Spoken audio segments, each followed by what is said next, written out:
ఇటీవల కురిసిన భారీ వర్షాలకు రెండు తెలుగు రాష్ట్రాలు అల్లాడిపోయాయి. ముఖ్యంగా తెలంగాణలో ఖమ్మం, ఏపీలో విజయవాడ ప్రాంతాలు వరదల్లో నీట మునిగాయి. చాలా మంది ప్రాణాలు కోల్పోయారు. ఎంతో మంది నిరాశ్రయులై రోడ్డున పడ్డారు. వరద బాధితులను ఆదుకునేందుకు ఇరు ప్రభుత్వాలు భారీగా నష్టపరిహారాన్ని ప్రకటించాయి. అదే సమయంలో వివిధ రంగాలకు చెందిన ప్రముఖులు వరద బాధితులకు అండగా నిలిచారు. ముఖ్యంగా టాలీవుడ్ నుంచి పలువురు సినీ తారలు ఇరు రాష్ట్రాల సీఎం రిలీఫ్ ఫండ్స్ కు విరాళం అందజేశారు.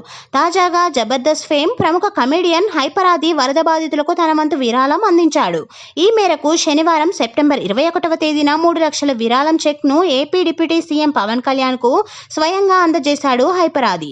తాను ఇచ్చిన ఈ 3 లక్షల్లో వరద పీడిత గ్రామమైన ఏకే మల్లవరం, పిఠాపురం నియోజకవర్గం కు ₹1,00,000 ఇవ్వాలని, మిగతా 2 లక్షలు తన సొంత గ్రామం పల్లాపల్లి గ్రామ పంచాయతీకి ఇవ్వాలని ఆది పవన్ కళ్యాణ్ ను కోరారు. వరదల కారణంగా సర్వం కోల్పోయిన బాధితులకు 6 కోట్ల విరాళం ఇచ్చి పవన్ కళ్యాణ్ అందరిలో స్ఫూర్తి నింపారు. ఆ స్ఫూర్తితోనే ఇప్పుడు నేను 3 లక్షల విరాళం ఇచ్చాను అని ఈ సందర్భంగా చెప్పుకొచ్చాడు హైపరాది. ఓవైపు టీవీ షోల్లోనూ, మరోవైపు వెండి తెరపై మెరుస్తోన్న హైపరాది పవర్ స్టార్ పవన్ కళ్యాణ్ కు వీరాభిమాని.